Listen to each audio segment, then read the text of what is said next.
On va maintenant passer à quelque chose de totalement nouveau qu'on a appelé le manifeste pour la santé globale.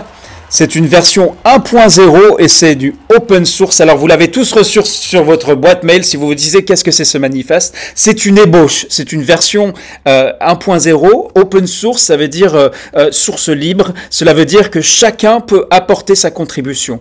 Et il y a bien sûr des organisations internationales de toutes sortes qui publient des manifestes, des déclarations, des communiqués de presse. Mais celui-ci, on vous invite, vous, praticiens de la vaccination et des soins de santé primaires, de Teach to Reach et surtout du mouvement pour la vaccination à l'horizon 2030, à apporter votre contribution. Et on a vu l'ampleur des contributions, puisque en amont de Teach to Reach, ça je l'ai montré dans l'avant-séance, mais je crois que ça vaut la peine de s'y attarder, vous avez partagé 1251 expériences avant Teach to Reach, et il y avait 4 questions. Sur les 609 contributions des francophones, il y avait des questions comme comment les technologies digitales se sont-elles intégrées dans votre travail quotidien. Il y a bien sûr au niveau international de grands experts qui travaillent sur cette question. Mais on a pris le temps et on pense qu'il est important, voire même indispensable, de poser la question à vous qui êtes praticiens de terrain dans les districts, dans les centres de santé, dans les régions ou encore au niveau central. Pareil pour la question comment votre travail a-t-il changé à cause de la pandémie du Covid-19. Eh bien, on pense que c'est à vous qu'on doit poser la question en premier avant d'annoncer qu'on va faire le grand rattrapage. Pareil pour la question comment voyez-vous l'avenir du domaine de la santé là où vous travaillez. Certaines personnes nous ont dit mais comment ils peuvent savoir, ils font leur travail de vaccinateur et c'est tout.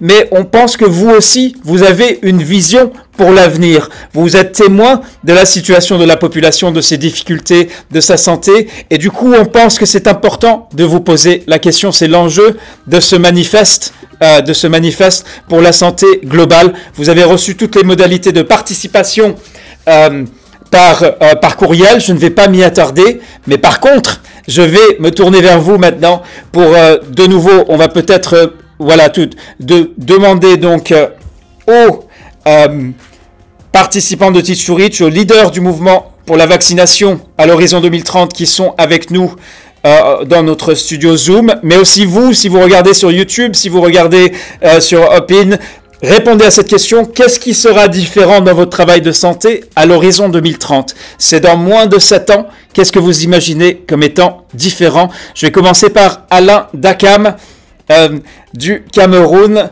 Alain, c'est à vous. J'espère que vous êtes prêts. Je sais que vous êtes prêts pour répondre à cette question. Sinon, on va se tourner vers... alors, je regarde sur la liste. Alain, est-ce que vous êtes là? Est-ce que vous êtes en mesure de nous parler? Sinon, on va aller vers... Charlotte, je t'invite aussi à activer des micros si tu vois des personnes. Donc, vous avez cette question. Qu'est-ce qui sera différent dans votre travail de santé? Levez la main si vous souhaitez y répondre. Voilà, d'accord. Alors, Médard. Voilà. Eh bien, Médard Ngwe, c'est à vous. Activez votre micro. Et n'oubliez pas de vous présenter. Oui, mais... Madame, nous avons le micro de Brice Alain. Brice Alain qui est d'accord. Ok, ben on va revenir vers Médard juste après. Alors pour vous, Brice Alain Dakam, qu'est-ce qui sera différent dans votre travail de santé à l'horizon 2030? Et après, il y a toute une série de questions. On parle de la transformation du système de santé. Comment vous voyez l'avenir du domaine de la santé où vous travaillez? Si vous pouviez changer une chose dans votre travail, ça serait quoi? Et quel serait le résultat s'il y a ce changement, s'il y a cette transformation pour les personnes dont vous êtes au service de la santé? On vous écoute, Alain Dakam. Et après, on ira vers Médard Ngwe qui a levé la main. Oui, bonjour Reda, bonjour Charlotte, bonjour à tous les participants. Je suis Alain Dakam depuis le Cameroun, superviseur santé dans la région du Sud-Ouest, précisément dans le district de Limbe. Oui, qu'est-ce qui sera différent à l'horizon 2030 dans le domaine de la santé? Et je vais parler plus particulièrement vu depuis mon adhésion à la Fondation Apprendre à Genève, qui est venue rénover toute l'idée que j'avais de la santé. Je crois que le point le plus précieux est l'approche que j'ai appris avec Teach to Reach à ne plus seulement trop accentuer les difficultés, orienter les difficultés vers le plaidoyer en direction de la hiérarchie, mais d'analyser les causes profondes des challenges que j'ai souvent dans mon quotidien professionnel et trouver à partir des analyses scientifiques des solutions plutôt pratiques et réelles qui sont faciles à implémenter sur le travail et qui ne nécessitent pas, sur le terrain, qui ne nécessitent pas toujours des coûts. Donc, je peux dire que ça, c'est déjà l'un des premiers éléments. Le deuxième élément, c'est de travailler le vrai travail d'équipe, parce que maintenant, on travaille en association, c'est-à-dire impliquer tous les collaborateurs qui peuvent apporter un soutien, qui peuvent contribuer à améliorer la situation professionnelle sur le terrain. C'est-à-dire, il ne s'agit plus de dire que j'ai mon aide de santé, j'ai mes tâches. Chaque fois, il faut solliciter l'appui des autres. Et au-delà des frontières, aujourd'hui, nous avons un vaste réseau professionnel où nous pouvons échanger avec des compatriotes, des collaborateurs qui sont hors de notre zone géographique. Donc, le monde aujourd'hui se présente à mes yeux comme une seule et même aide de santé où les problèmes peuvent être résolus à partir de n'importe quel bord géographique de la planète. Quel avenir pour la santé? C'est vrai que avec l'aperçu que j'ai eu aujourd'hui du domaine de la santé, je crois que si nous essayons d'améliorer la qualité de l'information sanitaire que nous avons, puisque je vois que la plupart des décisions sont faites à partir des informations, de l'information sanitaire que nous avons, des données collectées sur le terrain, si nous améliorons la qualité de nos données, la base des données et la façon dont elles sont enregistrées et traitées, nous aurons la bonne information et nous saurons exactement où est le problème. J'ai une vision positive de l'avenir de la santé dans mon pays, dans le monde entier, vu qu'aujourd'hui, la collaboration que nous essayons d'implémenter partout, à travers tous les ateliers que nous avons, historiques, les ateliers au niveau pays, les ateliers au niveau du district, sont porteurs et les collaborateurs ont une vision assez positive. Je pressens que l'avenir de la santé est positif. Quand je parle de la santé ici, c'est en tant qu'institution et les principes qui les régissent. Merci Alain Dacam. Oui. Donc, oui. On a bien compris. Oui. Je m'en vais au point 2, c'est-à-dire ce qu'il faut changer. Oui. Ce qu'il faut changer, je crois que je ne dirais pas changer, mais je dirais apporter au système de santé, précisément dans mon pays, c'est l'approche de l'utilisation de la nouvelle technologie. C'est-à-dire, au lieu de convoquer toujours les réunions en présentiel qui sont parfois coûteuses et on n'a pas assez de moyens, on peut initier l'approche des plateformes où elles sont moins coûteuses, ne nécessitent pas de déplacement et le temps est mieux géré et implique autant de partenaires ou de collaborateurs que possible. Les salles ne sont pas limitées. Je crois que ça, c'est ce que je peux apporter. Et en dernier ressort, il faut, quel serait le résultat? Le résultat sera qu'on pourra impliquer plus de personnes, bien que ça reste quand même quelque chose qui aura des limites dans les zones reculées. Il n'y a pas de réseaux Internet et tout, mais on aura à ce moment impliqué plus de personnes et la santé ne sera plus seulement la responsabilité de ceux qui participent aux réunions en présentiel et qui parfois ne reviennent pas toujours avec des retours, des feedbacks, mais on donnera la possibilité à un large effectif de personnel de santé ou d'acteurs de la santé à participer aux réunions et je crois que là, ce sera une porte ouverte aux améliorations des activités de domaine de la santé. Merci Reda, merci Charlotte, merci à tous les participants. Merci beaucoup Brice Alain Dacam. Alors Médard Ngoué avait sa main levée. Médard, est-ce que vous êtes là? Oui. En tout cas, j'ai un problème avec ma connexion. Je serait difficile de m'exprimer. Pourtant, on vous reçoit 5 sur 5 là. Oui, mais bon. Ok. Même, partagez peut-être à la prochaine. Vous pouvez partager votre réponse dans le dialogue en direct. Alors il faudra donc je vous dis à votre clavier. Pour ceux qui sont sur Hopin ou sur YouTube ou ailleurs, faites pareil. Vous tapez vos commentaires, on pourra les montrer à l'écran.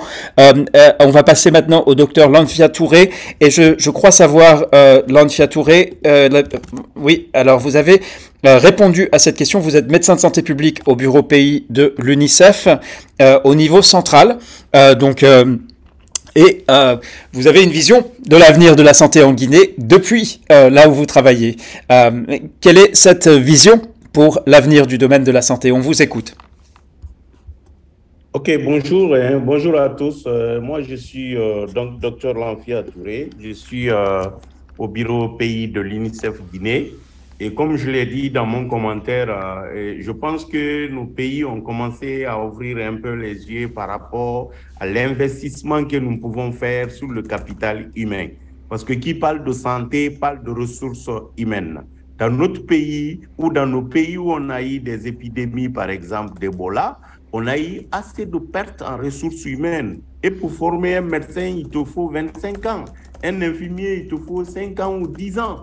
Donc ça, nous sommes en train vraiment d'investir ou de renverser la tendance en investissant beaucoup plus sur le capital humain. C'est bien d'avoir de la technologie, mais il faudrait bien que des ressources humaines soient là pour essayer de mettre en œuvre toutes ces activités. En plus, on a aussi un souci qu'on est en train de résoudre, c'est la répartition équitable de peu de personnel qui existe.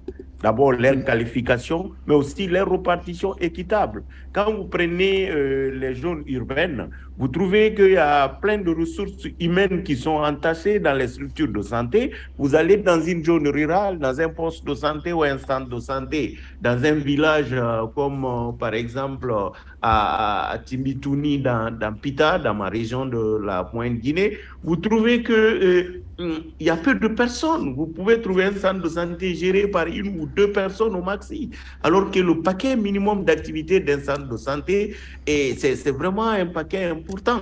Donc, si nous essayons de continuer à investir sur le capital humain, nous allons vraiment inverser la tendance et les pays africains pourront vraiment répondre aux besoins de santé pour la population africaine. Voilà un peu, Reda, quelques petits commentaires que je voudrais ajouter sur le commentaire que j'avais déjà envoyé. Merci. Merci, docteur Lanfia Touré. Donc, on discute de l'avenir du système de santé autour donc de ce manifeste pour la santé globale dont la Fondation Apprendre Genève a partagé une version 1.0. Mais la version 1.0, ce n'est que l'ébauche parce que notre ambition, c'est avec les acteurs du mouvement pour la vaccination à l'horizon 2030, donc avec vous, avec les participants de Teach to Reach, c'est chacun puisse apporter sa contribution, sa vision pour la santé, pour produire une version 2 qui appartiendra à la communauté, au mouvement pour la vaccination à l'horizon 2030. Donc à ces plus de 10 000 praticiens qui ont rejoint le mouvement en 2022 et à ces plus de 50 000 acteurs de la vaccination et des soins de santé primaires qui sont actifs sur la plateforme qui est simplement hébergé, facilité par la Fondation Apprendre Genève. Alors, je regarde ensuite, j'aimerais bien me tourner vers Annie Maloba. Alors, attendez, voilà, qui elle aussi a partagé sa vision pour l'avenir de la santé. Annie, on vous écoute. Donc, vous êtes en RDC, vous êtes médecin de santé publique, et là, vous travaillez dans un établissement de santé. Dites-nous comment s'appelle votre établissement de santé et où est-il situé avant de partager votre vision pour l'avenir de la santé. Merci beaucoup de m'avoir accordé la parole. L'avenir du domaine de la santé, là où je travaille, on met l'espoir parce que les personnes de santé se donnent malgré les conditions précaires dans lesquelles ils vivent. C'est-à-dire, c'est vraiment un avenir où il faut mettre l'accent pour sauver les enfants dans le domaine de la campagne de vaccination. Et je viens aussi de découvrir une chose qui m'a vraiment intéressée, c'est les HPV que je n'ai jamais entendu chez nous, ni la vaccination s'accomplit dans notre province. C'est vraiment une nouveauté pour nous et une surprise que je viens d'apprendre maintenant dans cet atelier. Merci. Merci. Et ça, cette découverte pour vous, cela mérite des applaudissements, cher Annie Maloba. Vous ne m'avez pas dit exactement où vous êtes situé en RDC. Mais oui. Je suis en RDC précisément. Maintenant, je suis à Lubumbashi. Ah, d'accord. Dans la province du Haut-Lomami. D'accord, très bien, merci pour ces précisions. Alors, on va peut-être entendre, donc on est à la 30e minute, on a consacré un peu plus de temps que prévu au HPV. On va entendre, donc, vous savez, le Mali était à l'honneur tout récemment, le 31 mai dernier, à l'occasion du premier échange interpays autour de la zéro dose. Donc, je vais voir si Fousseini Dembélé, et je reconnais qu'il y a énormément de mains levées. Fousseini Dembélé, est-ce que vous êtes là? Est-ce que vous êtes en mesure de nous parler donc de l'avenir de la santé et comment vous le concevez? Donc, Fousseini Dembélé travaille au niveau régional de l'UNICEF. Il ne répond pas pour l'instant. On va voir Babacar Babacar Hané. Je vous ai demandé donc de prendre la parole et rappelez-vous des règles de prise de parole. Donc Rachida Soumana Hassané, voilà, Rachida Soumana, c'est à vous. Ok, oui, Rachida Soumana, on vous écoute. Présentez-vous et vous avez une question à l'écran. Qu'est-ce qui sera différent? Qu'est-ce qui doit changer en fait dans votre travail à l'horizon 2030? Donc sur les 7 années qui viennent, quelle est votre vision pour l'avenir de la santé? Mais commencez par vous présenter d'abord. D'accord. Bonjour tout le monde. Moi, c'est Dr Soumana Hassan Rachida. Je suis au Niger. Je travaille au niveau d'une ONG internationale COPI. Je suis assistante chef de projet RRM BHA. Et donc, par rapport à l'avenir, je vois bien que si on prend en termes de ressources humaines, maintenant avec, comment on appelle ça, avec la formation des DS, il y a vraiment les moyens, les ressources humaines sont en train de s'augmenter. Mais le problème qui se pose, c'est que l'État ne recrute pas ces gens-là. Même les médecins généralistes, ils peuvent faire 5 ans, plus de 5 ans. Les gens sont là, entassés. Il y a vraiment le besoin, la couverture sanitaire n'est pas atteinte, n'est pas couverte du moins. Mais on continue, c'est vrai, il y a les moyens, les ressources humaines sont là, mais le problème qui se pose, c'est que c'est l'État qui ne recrute pas ces gens-là. Donc, du coup, les spécialistes sont là, les agents sont là, mais on a du mal, par exemple, presque tout le monde, comme il n'y a pas le recrutement à la fonction publique, les gens sont obligés de rester, ces spécialistes-là sont entassés au niveau des villes. Ce qui fait que les populations vulnérables là n'ont pas accès à ces soins. Là, c'est un problème. C'est vrai, il y a les moyens, les ressources humaines sont là, mais il y a un problème de, comment on appelle ça, de les délocaliser, de les engager à la fonction publique pour pouvoir servir la population, surtout éloigner la population vulnérable. Ça, c'est... Et de l'autre côté aussi, je suis en train de voir que, comment on appelle ça, avec l'insécurité là, qui est là, l'insécurité qu'on est en train de vivre, surtout au niveau de la région de Tillabéri, on a du mal les populations ont du mal à accéder aux soins de santé primaires. Aux soins de santé primaire, non seulement les populations ont du mal avec les GAN, il y a les structures de santé qui sont en train de se fermer et surtout cette population-là est contrainte de quitter les lieux ou bien ils ont même peur de se déplacer pour venir au niveau où ils peuvent bénéficier des services de santé primaire, des soins de santé primaire. Et en dehors de ça aussi, il y a un système là de gratuité. Par exemple, il y a un système de gratuité pour les enfants de moins de 5 ans qui est là. Maintenant, le problème qui se pose, bon, les gens sont en train de voir parce qu'à l'avenir, le problème qui se pose, normalement, c'est l'État qui doit payer à ces structures de santé. Comme là, c'est la gratuité. Chaque enfant, c'est normalement 1000 francs du mois.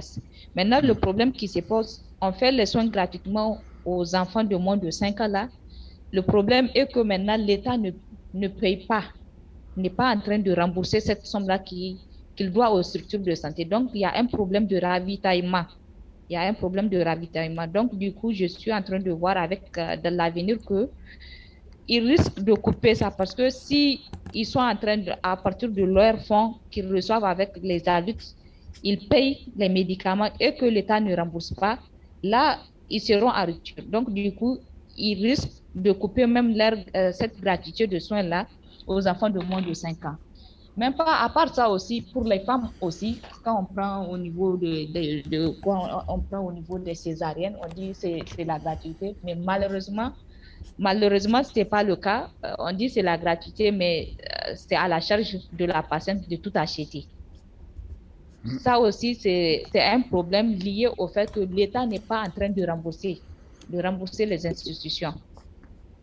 Donc la question du financement, ouais, vous préoccupe. Oui. Oui.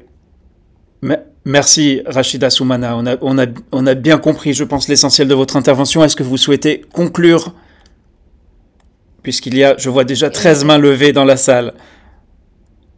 Ok, d'accord. Donc, je veux à ce point, je veux m'arrêter là pour pouvoir laisser aux autres de s'exprimer. Comme ça, le reste, je veux écrire là, ça dans le chat. Merci. Ok, merci beaucoup. Et de nouveau, on est toujours cette contrainte de temps. J'espère que j'aurais bien voulu aller jusqu'au bout pour écouter vos idées, mais on va le faire. Vous allez le faire dans le cadre du partage d'expérience lorsque vous allez partir, je l'espère, sur le réseautage.